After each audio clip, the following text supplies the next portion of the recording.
This is a live press conference. You'll first be hearing from 6 board members who will explain why we're all here. That will take about 8 minutes. After that, I will moderate questions from the press. With that, I would like to introduce Shoshana Zuboff, author of The Age of Surveillance Capitalism and Professor Emerita, Harvard Business School. Shoshana? Thank you, Kyle. You know, folks, last night, Mr. Trump shamelessly weaponized broadcast television and the venerable institution of the presidential debate to sow fear and confusion, setting the stage for his rejection of the electoral process and of the peaceful transfer of power. Our group has come together for one purpose. We demand comprehensive action to ensure that Facebook cannot be weaponized to undermine the vote and with it American democracy. Ours is an emergency intervention aimed at Mr. Zuckerberg and Facebook employees. We now approach the 59th minute of the 11th hour in this democratic crisis, and the time for excuses and political deals is over. Facebook, America and the world look to you now for decisive action to protect democracy. History is watching. Now, I am honored today to be able to introduce our esteemed, 5 of our esteemed board members who will each make their own brief statement. I'll be thanking each one and then passing the baton to the next as we move forward in the next few minutes.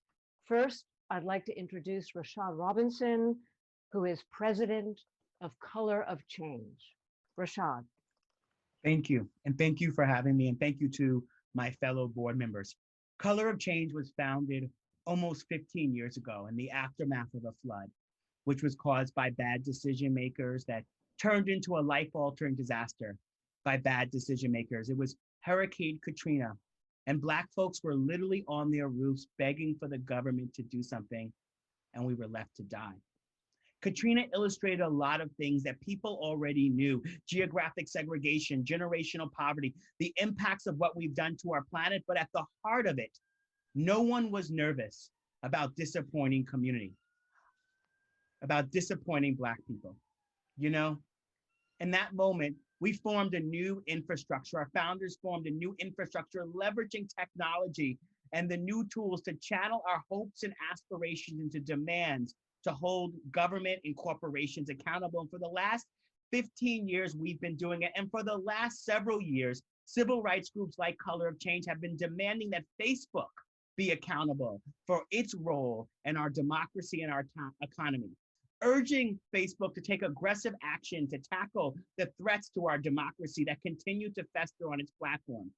Threats that include calls to violence by white supremacist militia and that have resulted in the killing of protesters and attacks and harassment on our community. Facebook must stop immediately all of the dangerous misinformation that is attacking our elections and promoting voter suppression. In June, the Stop Hate for Profit Coalition, led by a set of organizations, got more than 1,000 companies to participate in an unprecedented month-long advertising boycott. You'll hear from my colleagues at ADL and the NAACP, but also Free Press was part of the leadership of that effort. We brought thousands of new voices into our movement to join our call for Facebook to stop putting profits over the people who need safety and integrity on their platform. The incentive structure at Facebook is broken. At every single turn, profit and growth sits above safety, integrity, and security. Just yesterday, 2 hours before the debate started, where the President of the United States signaled for white nationalist groups, called on for white nationalist groups to mobilize around this upcoming election, to mobilize in support of him. 2 hours before that debate, leaders at Facebook responded to an email from me asking them to deal with Donald Trump Jr.'s calls on the Facebook platform for an army of Trump supporters to show up at the polls to protect the elections, calls that we have heard in Black communities for years as a threat to our ability to express our will for a better future. The folks at Facebook sent me an email quibbling about the words enlist, the words army, trying to parse what could have really meant, and in turn told us that it actually didn't violate. Our blood will have to be shed before Facebook does anything unless policymakers and all of those who enable Facebook step up and do something. History will not only look unkindly on Facebook, but it will look unkindly on all of those who knew better and did not do better. This is our opportunity to set a new course for how social media platforms will engage in the future. And that's why I'm proud to be part of this coalition and stand with these incredible leaders and the organizations they represent. Thank you, Rashad. I'm going to pass the baton to Shireen Mitchell, founder of Digital Sisters. And we're all going to try to keep our remarks to somewhere around a minute so we can push through to the talking to the press at the other end. Thanks so much. Shireen, take the floor, please. Yes, thank you. I founded the first organization to get women and girls of color online and into tech, and then followed up and founded the organization called Stop Online Violence Against Women that was specifically focused on how online harassment and violence were impacting women of color, particularly Black women on these platforms. As we tracked this behavior for years, since as early as 2013, we saw how Facebook in particular, but other platforms basically made it okay to target Black women and their voices. Fast forward to the election, we were the first to come out with a report that showed that Russia, the IRA troll farm, focused specifically and intensely on African-American voters and Black identity. We were able to track this because we saw this type of behavior that was happening on these platforms on a regular basis. We were able to look at ways to help women who were being impacted and harmed by these platforms, with the platforms not doing anything about it. So when we talk about digital vote suppression, we're talking about the ways in which our votes are targeted using these platforms, using technology, and sharing false information and disinformation to impact the election. This has changed, but what has not changed is targeting Black voters in particular. And now we're watching and seeing how domestic and foreign actors are targeting us and targeting the vote, particularly the vote of Black voters. So what we're joining this oversight board today as with these other fantastic leaders, because we need something to be done about it, and the safety and integrity of the election, and also the safety and integrity of voters, particularly Black women who are the base of the party.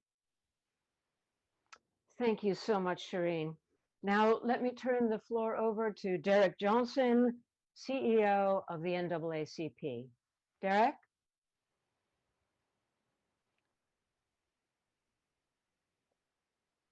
Is Derek missing at the moment? No, I was on mute. Here I go. Oh, Yes. Derek, there you are. So good Yes. to see you. Made my heart skip a Yes, beat. That's right. So thank you Please for the take the floor. opportunity. Thank you for the opportunity, and I am proud to serve on this board with many who are concerned with the platform of Facebook. NAACP, 111 years old, this nation's largest civil rights organization and oldest. We've seen many iterations of voter suppression. We've seen many iterations of violence as a result of Americans seeking to exercise their right to vote. From our founding, which was founded around the issues of lynching, to push back to have anti-lynching legislation. We have not seen this level of deafness from a corporate entity to serve society. We have had many conversations with Facebook, and they have refused to address basic issues of keeping people safe and protecting our democracy. In this moment, in the aftermath of last night's debate, where the president of this nation made a direct appeal to a white supremacist group, while at the exact same time refusing to denounce white supremacy, is problematic. I can only imagine the activity that's taking place on social media platforms like Facebook today as a result. So we must stand up as a community to continue to call on Facebook to be a good corporate citizen, to put guardrails in place to keep people safe protect our democracy, because the resultant violence that we have seen in Kenosha, what we've seen in the Bay Area with the federal law enforcement officer being killed as a result of inaction of Facebook, we fear that those activities will carry out the next 34 days up through the elections and after the elections. So this oversight board is also important because Facebook has refused to protect people and protect our democracy. Thank you so much, Derek. I'm now turning the floor over to Professor Lawrence Tribe, scholar of constitutional law and a professor at the Harvard Law School. Larry? Thank you, Shoshana. I'm honored to be part of this effort, probably the most important effort in my 50-year career in the law. We are, as Shoshana said at the outset, watching a coup d'etat in progress.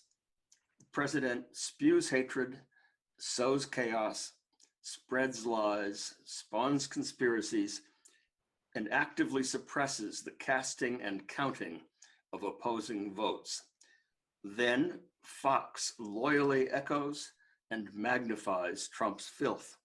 Then Facebook micro-targets that filth to tens of millions of eligible voters and gets richer by the minute while it does it.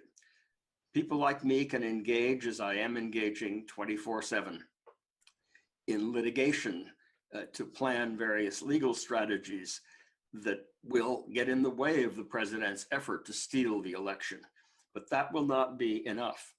Unless the Goebbels-like cycle that I've described is broken, and broken now, we could be witnessing the end of the great American experiment. Nothing could be more important than to break that cycle.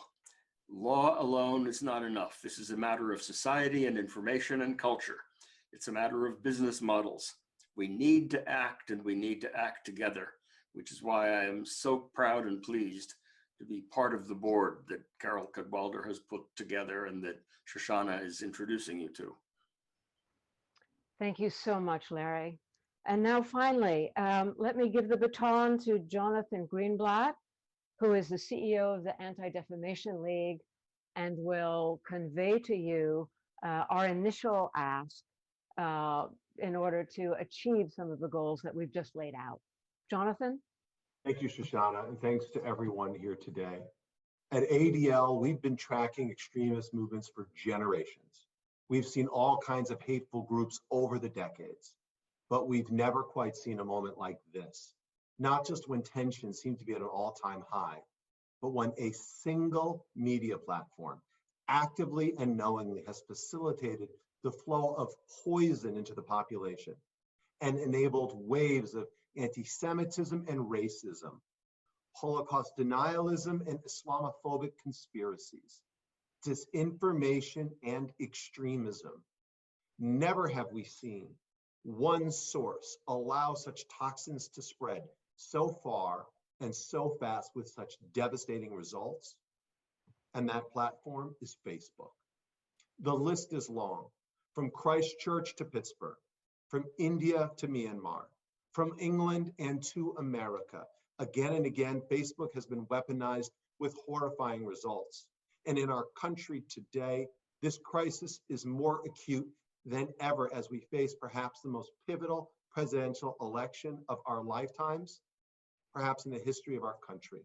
That's why ADL, NAACP, Color of Change, Free Press, and so many other groups came together to form the Stop Hate for Profit Coalition this summer.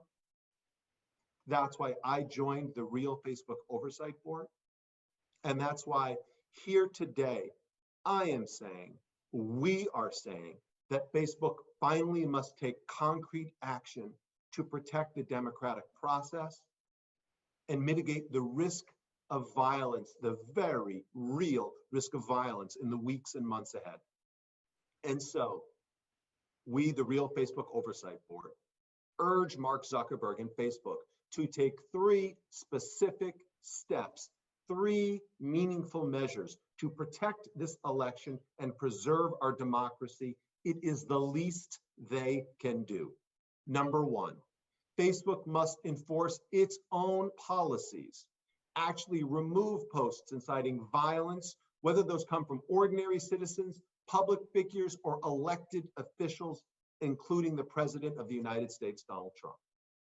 Number 2, Facebook must ban all paid advertising that mentions presidential election results until one candidate clearly and empirically is declared president-elect and the other candidate on the record concedes. Third and finally, Facebook must label all organic posts about presidential election results as untrue and premature until one candidate is declared president-elect and the other candidate concedes. This is what we ask. Thank you so much, Jonathan. And now we're going to revert back to Kyle.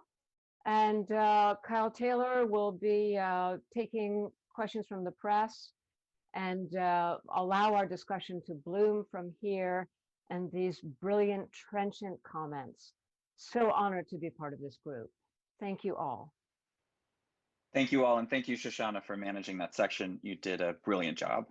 Before we move to press questions, I wanted to pass briefly to Carol Cadwalladr, who wanted to say a quick word. Carol? Hi, thanks so much, Carl. Thank you so much, everybody. That was so clearly put. All I'm going to do is say that there are really amazing experts, academics, civil rights advocates on this call. And I really hope that that some of their expertise might come out in the course of it. So there's too many here to kind of name quickly, but I mean, I'm just looking at my screen, and there's Maria Ressa, who's in the Philippines, who's already been a victim of Facebook's harms. She's facing 6 years in prison as a result of Facebook's influence operations and what's happened in her country. She sounds that warning.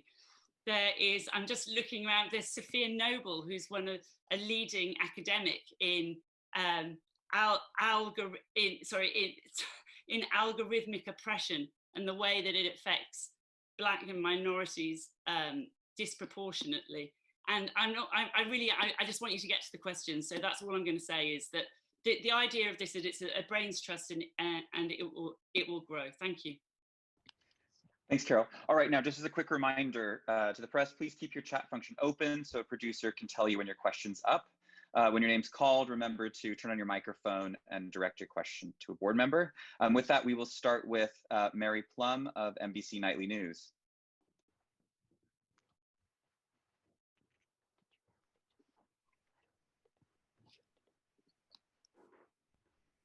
Mary?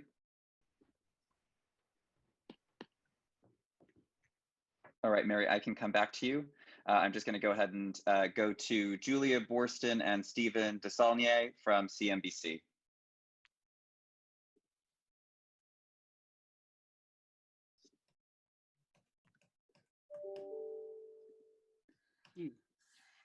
Okay. I'll move next to Carolyn Sands and Fergal Gallagher from ABC News. Hi, Fergal here. I guess my question would be to Jonathan, and basically on that first step about enforcing Facebook's policies to stop inciting violence. I mean, what specifically they have so many rules, but what specifically could they do more to enforce that they're not doing now? Is it being more specific on the language, or maybe you can clarify? I mean, Fergal, yes, indeed, they do have terms of service. But what use are terms of service if they don't serve any purpose? So Rashad Robinson talked earlier in this press conference about asking them to step in and stop allowing people like Donald Trump Jr. to call for the militarization of the polling places. That is a violation of their terms of service, and yet they keep it up, you know, and they can give you all kinds of convoluted explanations. You know, we've seen Facebook groups literally utilized this summer to organize violent actions on the streets and undermine the Black Lives Matter protests.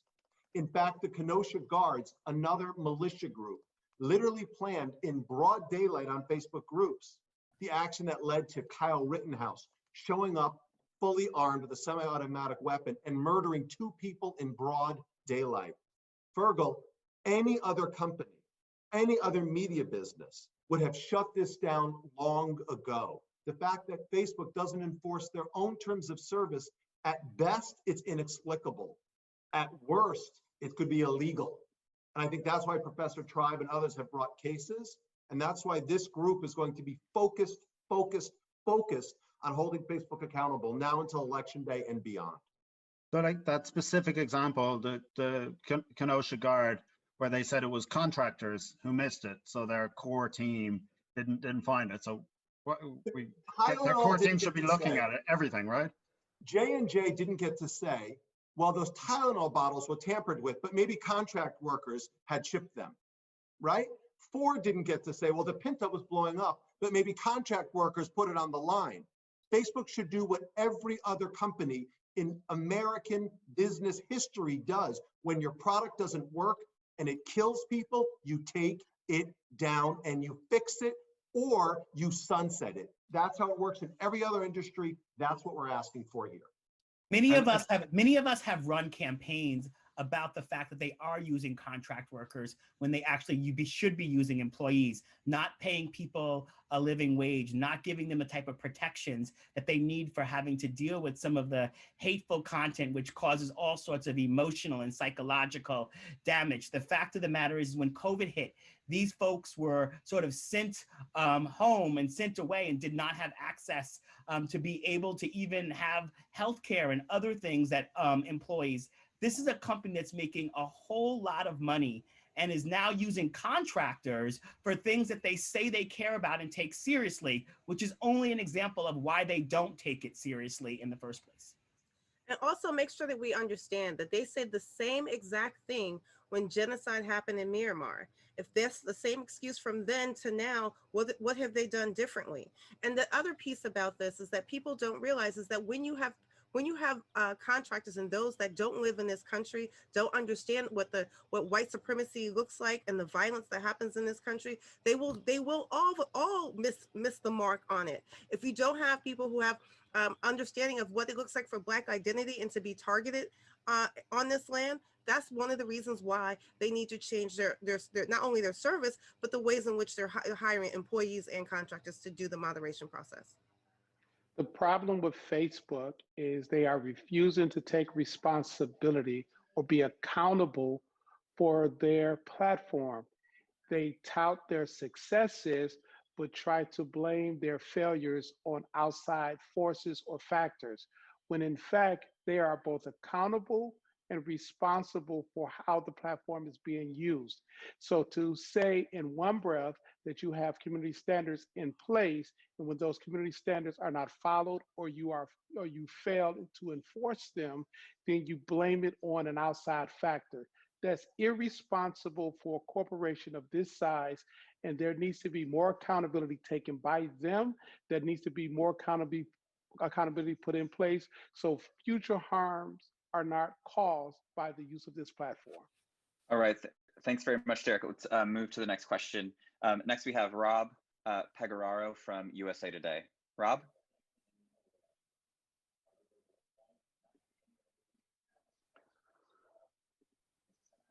Rob, you're on mute.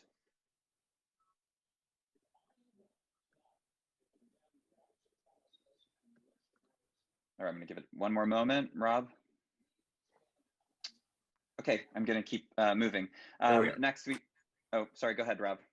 Hey guys, so it looks like I've seen many other demands placed upon Facebook, made of Facebook in the past, like stop allowing micro-targeting political ads,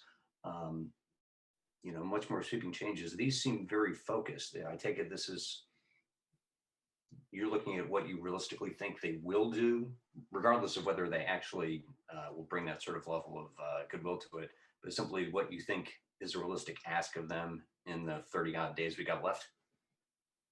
Look, apologies are not enough, Rob. We need action. And we don't need action in some abstract way. We have concrete, specific steps they can take to protect this election and preserve our democracy. We just don't have time to hear this was, what was Mark's phrase, Rashad, an operational mistake? around the Kenosha Guard. That was a deliberate decision, the product of a series of decisions. And now Facebook has an opportunity to make a deliberate decision here today to protect our democracy. It's that simple. You know, we've learned that if we're not really specific with Facebook, they will claim that they are already doing what we're asking them to do. So we've had to get very specific in a very short time frame. Clearly, there is much more that Facebook needs to do to protect the health and safety of people and our democracy. But in the next 45 days, we think they need to be focusing in this way. The Kenosha Guard page is just another example of how Facebook is not enforcing its own policies. It has a policy against calls to arms on its events pages. It did not enforce, despite the fact that all the warning signs were there. And we have to think now about what this means for the safety of American voters as we go to the polls. And that's why we need to focus in this way moving into election period. All right. I would only, go ahead. can I just add a quick footnote to these important comments, Kyle? Yes, go ahead. Our asks right now are in emergency mode and will continue to be. But make no mistake, as the situation evolves, if we need to, we will be issuing more demands that follow the trouble as it evolves. So this is a beginning, but not necessarily the end. All right, thanks, Shoshana. We'll move to the next question from Stephen Levy of Wired. Hi, thanks, folks. Actually, Rob asked a similar question to mine, so I'll ask a different question. Facebook seems to regard this board as a collection of chronic critics of Facebook, and I'm wondering whether their perception of it is basically, they wouldn't have to answer to one of you speaking in a book like Shoshana wrote, or with a publication backing you, or Maria, just the force of her stature, but something that could easily be dismissed. So I'm curious why you feel that these demands are going to move a person like Mark Zuckerberg, who I can tell you is a very dug in and stubborn person, and maybe less likely to respond to a band of people he sees as foes, rather than quarters he has to answer to. The problem with Mark Zuckerberg, the platform, they see themselves above any accountability. Many of us have had multiple conversations with him and/or his executives. There have been many demands made, requests made, conversations had from in his home on Zoom, and they've done nothing. This is not about being chronic critics. This is about making sure people are safe and our democracy is protected. We should not allow him, nor should we distract from the central theme here. We know this platform has been used to promote white supremacy. White supremacist groups convene on this platform, they recruit on this platform, and they've used this platform to create avenues of harm towards people based on their race, their religious belief, their ethnic background. That should not be tolerated. This is not about critics. This is about keeping people safe and keeping our democracy safe. And the thing I'll add is that Facebook has done something cute, right? They have created their own oversight board, Supreme Court, shall I say. And those people, when the coronavirus hit and we saw so much disinformation, and I reached out to have a conversation with Sheryl Sandberg about what their internal board was doing about it, she told me they didn't have computers yet. And so that they weren't sort of set up to operate. The fact of the matter is there are multiple audiences here. Yes, there's the audience of Mark Zuckerberg, but we live in a society where there should not be a single person that gets to make all of the rules for a corporation this size and this scope. There should also be the role that government and oversight and regulation and other rules play here as well. And so part of this is also, as Facebook rolls out its PR vehicle to try to say that there is oversight and accountability on a piece of infrastructure where I have actually went to go speak multiple times to their shareholders meetings, where he has 60% of the shares, where he is chairperson and CEO, that we also need to continue to send the message that new rules of the road are needed, and that even while they put in PR vehicles to say that there's accountability, those PR vehicles are weak and insufficient. Damien, did you want to say a quick word before I move to the next question? Yeah, I mean, I was quite amused by that dismissal of this group, because it sort of implies that the actual Facebook Oversight Board is a group of people that are well disposed towards the company, are favorable. There should be Facebook critics on that board as well, if it meant anything, if it had any teeth, but it's a company that doesn't really want or accept criticism internally or externally. And the fact that we've come together with people from different countries around the world, different legal systems, different interests, but are all encountering similar problems, shows that this is a problem that affects the way Facebook works around the world. It's not about one election and one place. And that the decisions about what happens on Facebook, given it's so central to so many people's lives, shouldn't just be down to Mark Zuckerberg. They should be down to external criticism, external challenge, and I believe ultimately external oversight as well. Thank you, Damien. All right, we're going to move to the. I'm sorry, we're just going to move to the next question, but the next question is from Queenie Wong from CNET. Hi, I had a question about the oversight board that Facebook is forming. I mean, how do you think, what do you think should happen with that? Do you think that board should not move forward? They haven't had their first case yet. So what do you think should happen with that particular oversight board? And was calling yourself the real Facebook oversight board part of some strategy to challenge the other oversight board?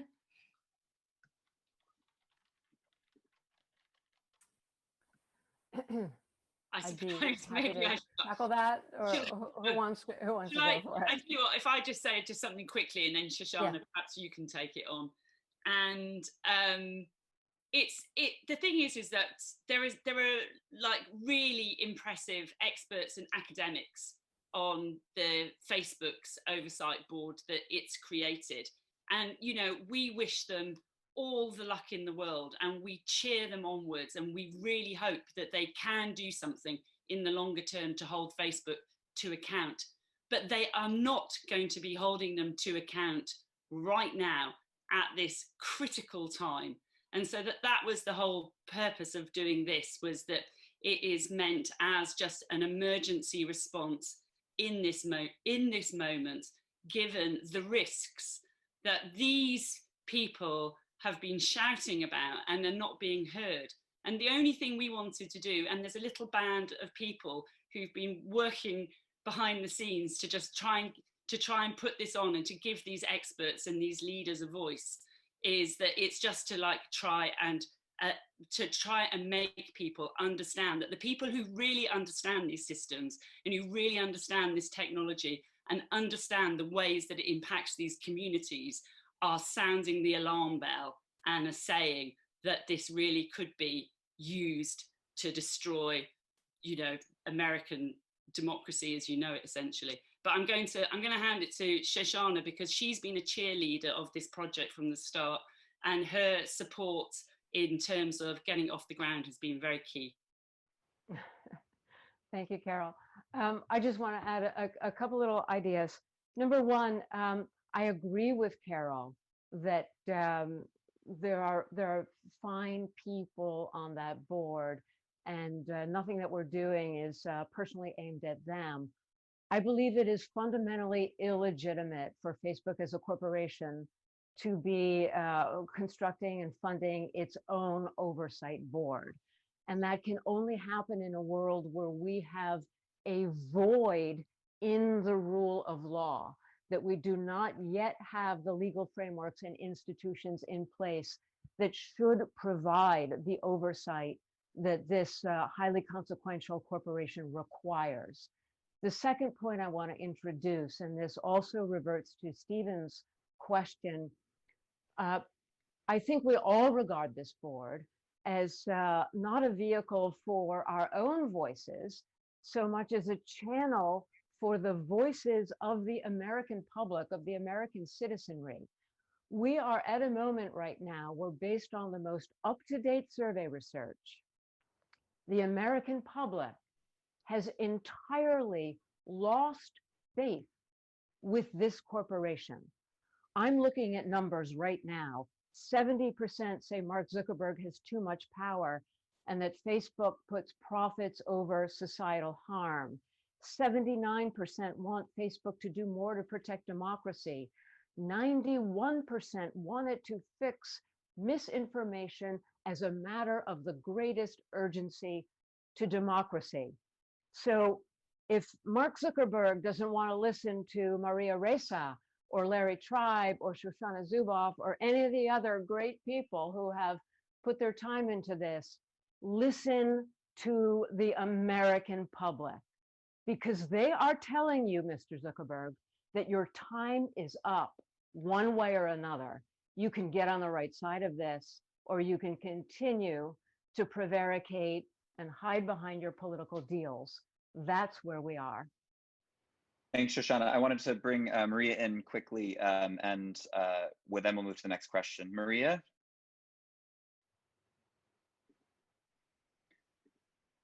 I'm sorry.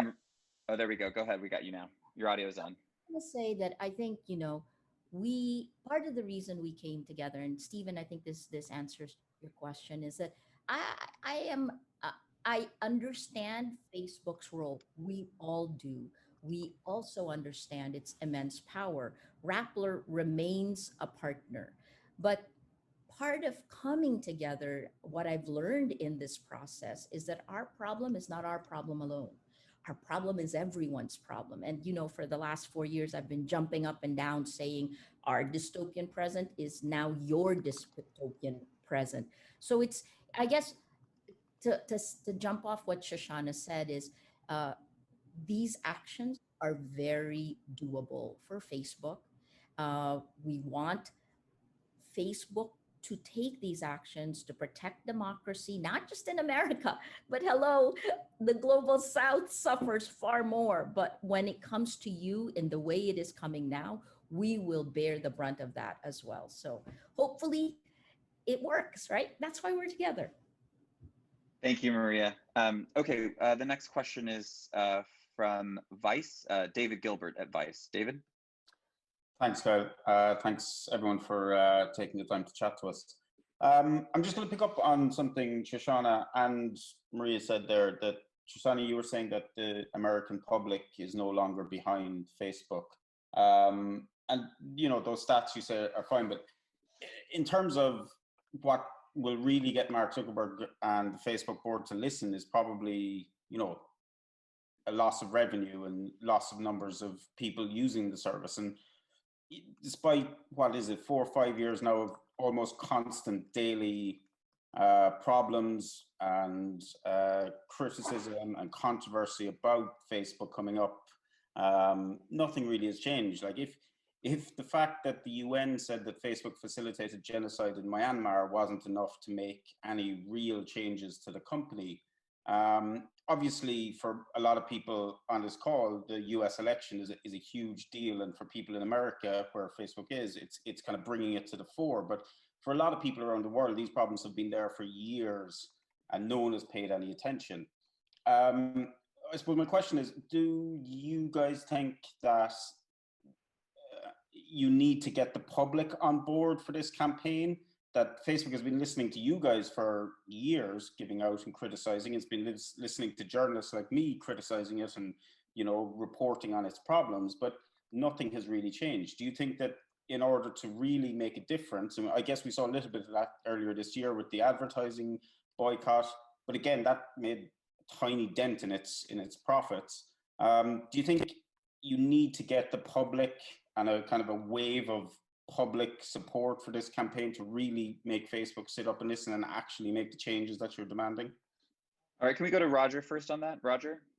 Yeah, David, fantastic question. I think the context we should be looking at here is that Facebook has been allowed, all internet platforms have been allowed to make their own rules, and they've been allowed to ignore legitimate requests for better ways of doing things.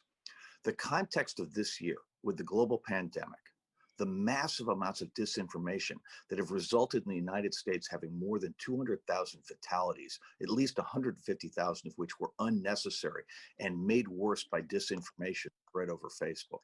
The George Floyd murder and all of the white supremacy that Facebook enabled around that is changing attitudes in the United States really dramatically and really quickly. So I think that the frame of the last 5 years is a frame, but I think as we look forward, we have to imagine that with all the issues in the economy, all the issues with the pandemic, that at least in the United States, there's a greater awareness that allowing people like Mark Zuckerberg to be entirely in charge of their own future, which winds up being the future of all of us, is not going to work. And so I would simply say to you that this is a step in a very, very long process. And that what we are trying to do is to bring a collective voice to say to Mark Zuckerberg, Mark, you're really running out of time here. If you do not make actions we're talking about here, this is not something that he should view as optional. We're talking about the fate of democracy in the largest democracy in the world, in the largest economy in the world. If through his either action or inaction, he allows American democracy to be destroyed, the whole world's going to be much worse off. And this is, in a sense, the last chance for him to get this right. Thank you, Roger. I'm going to ask the next head to the next question. It is from Carrie Paul at The Guardian. Carrie? Hi, this is Carrie. I just wanted to ask, watching the debates last night, if any of your demands kind of became more urgent or if it sort of solidified what you've already been asking, or as well if there are any new demands you would like to highlight.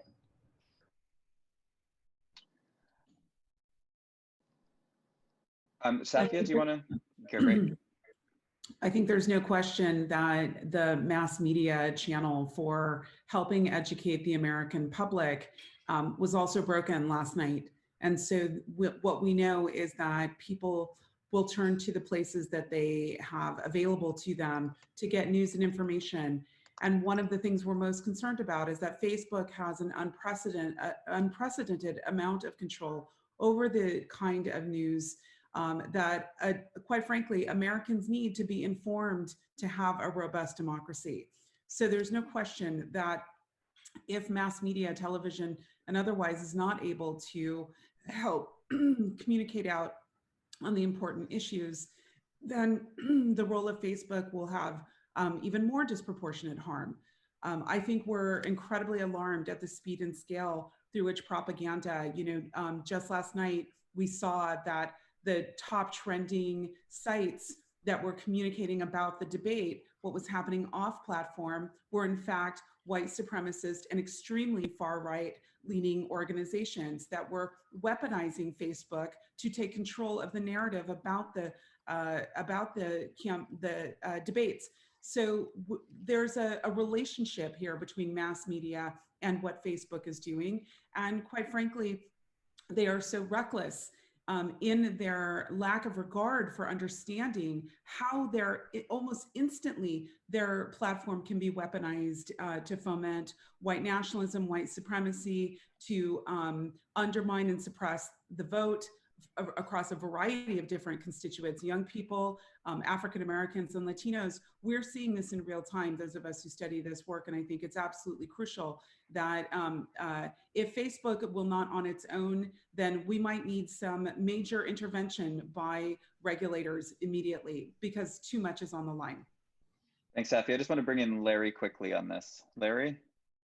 I think the importance of public intervention should be stressed. Shoshana mentioned that we don't now have a legal framework that can impose the kind of accountability that we're calling for. There was an echo between what we heard on the debate and the lack of accountability of Zuckerberg, because you will all remember, I'm sure, that when the President of the United States was asked, not during the debate, but a few weeks ago, do you have any accountability, any sense of responsibility for all the people who have died? He said quite openly, I'm not accountable. We have to have methods of holding power to account. That's why, in the long run, a company as large and as powerful as Facebook needs to be confronted with the possibility of being regulated and broken up. It waves the flag of free speech, but instead spews false speech and violence and encourages violence. The idea of holding it accountable with simple lawsuits for liability, the way we did the tobacco industry, is not going to be enough. We need a different legal framework, and the purpose of this effort is not simply to talk to Mark Zuckerberg, but to help to build a long-run movement of popular support for a different political and legal regime. When some of you mentioned that there are 39 days till the election, we have to think in longer terms. There's 112 days until the inauguration. We are in danger until that point and well beyond. So this is a call to action that doesn't expire simply with November 3rd, and that isn't addressed only to Mr. Zuckerberg. It has to generate a global call for responsibility, to which even Facebook will have to respond. And on that point, if I can just ask, Linya Banyo wants to add to that before we move to the next question. Thank you very much, Kyle.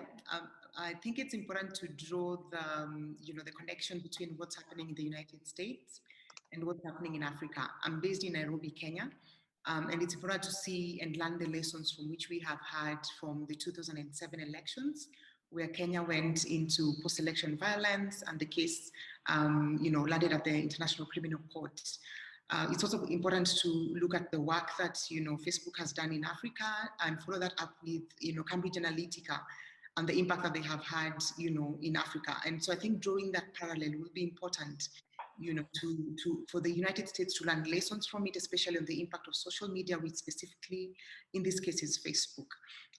Facebook has a content moderation center in Kenya, which is serving the entire African continent. And I believe that fixing this in the United States will also fix democracy across the African continent and even largely in the global South.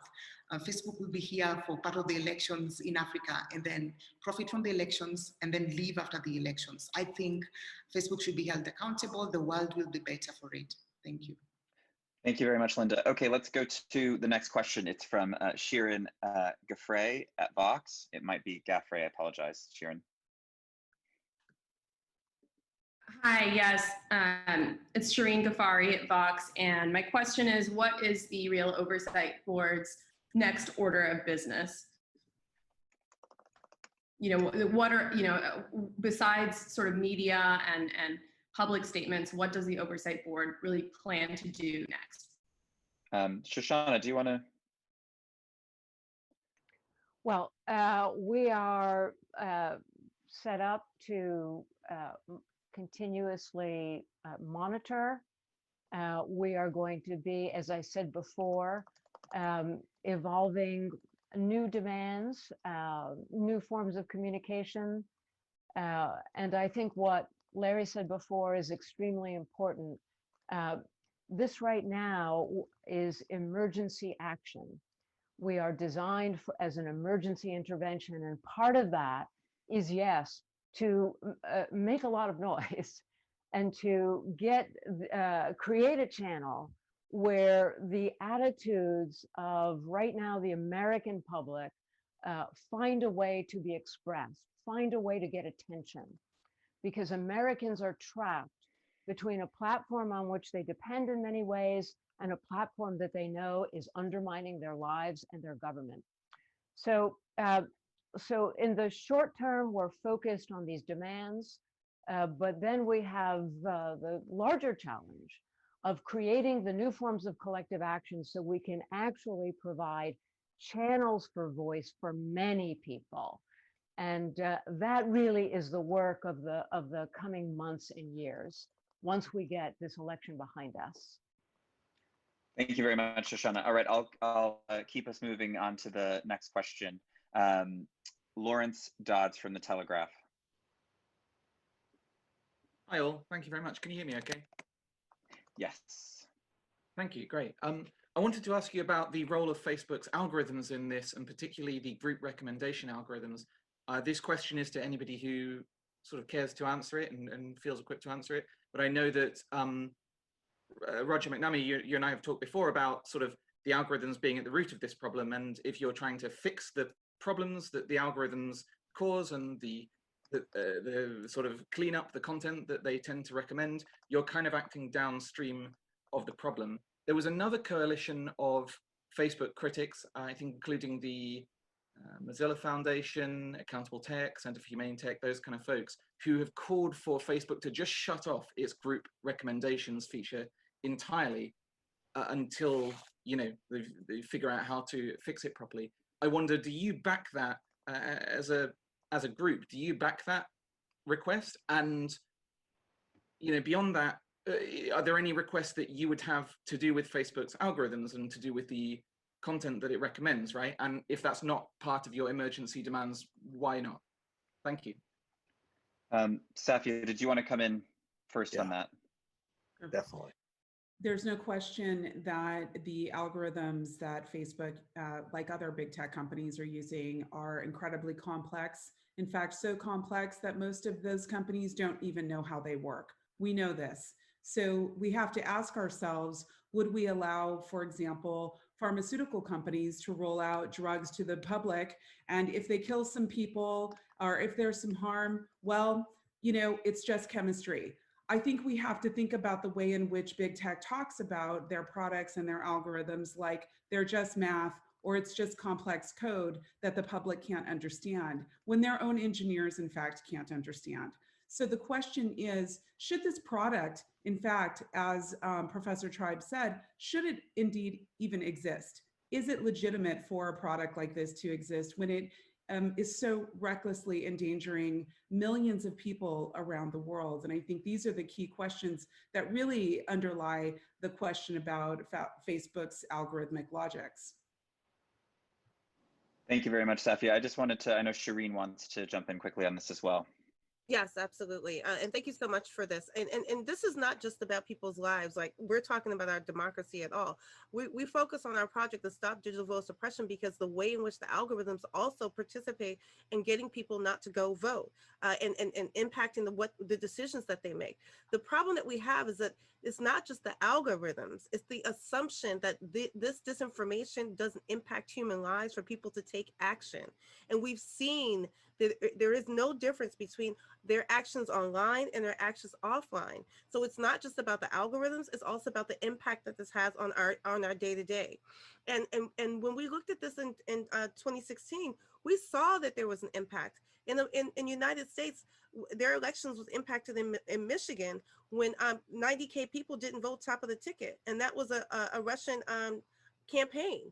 And so we need to understand not only the campaigns that are using these algorithms, but the impact on the lives and those who are being targeted.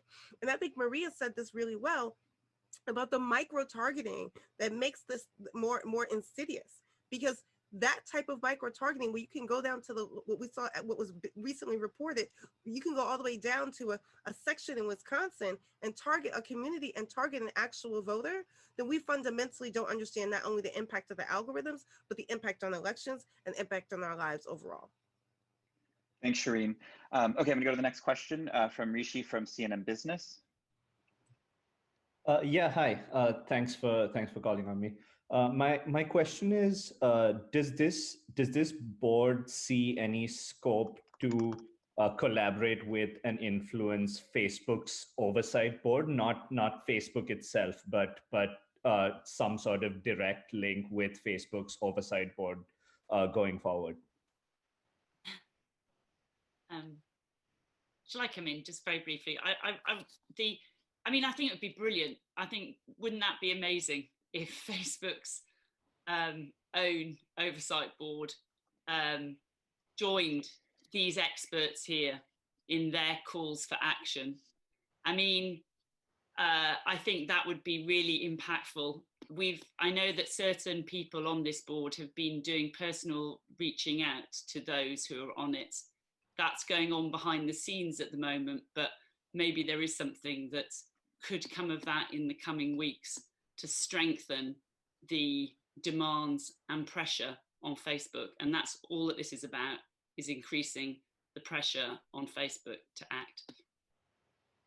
Thanks, Carol. I'll go to the next question from, is it Lise Dunton from The Sun? Apologies again if that's Yes. mispronounced. It's Lisi, thank you, from the New Sun. Lisi. Okay. Thank you. It's an honor to be here. It's fascinating and just so important. Thank you.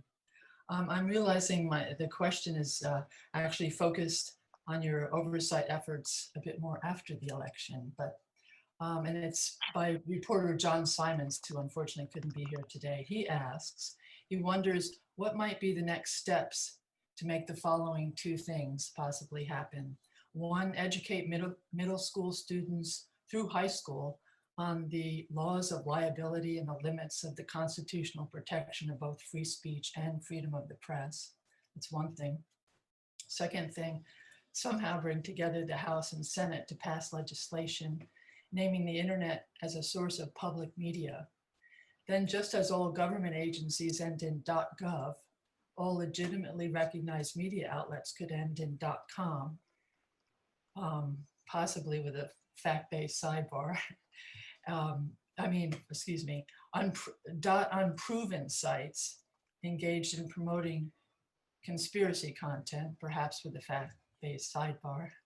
And then .dating for dating sites, .music, and so on. This is just a thought, maybe just food for thought, but perhaps there are viable solutions to think about. Do you think there's any steps that could happen later on? That's my question. I mean, just to be fair, we haven't discussed those, specific hypotheticals. I do think part of the function of this board is not only to make a call, a moral call, to Mark Zuckerberg to be on the right side of history, but to actually fight disinformation with more public awareness about what is happening. And so, yes, we are relying on news sources and reporters to educate the public about how Facebook is being used to manipulate us. We need this to happen in English. We need this to happen in Spanish. Spanish language content moderation in the US and elsewhere is particularly under-resourced at Facebook. We saw reports about that a couple weeks ago out of Neiman Labs. And this is true, of course, in any other language outside of the English language. And so part of our job here is to lift up a multilingual effort to educate folks about what's happening and how our data is being used to manipulate us. And like the perfect outcome right now, emergency efforts, what would be the perfect path forward? I mean, you get citizens involved, honest press involved. I mean, what would be ideal? The ideal, what kind of help do you need going forward right now?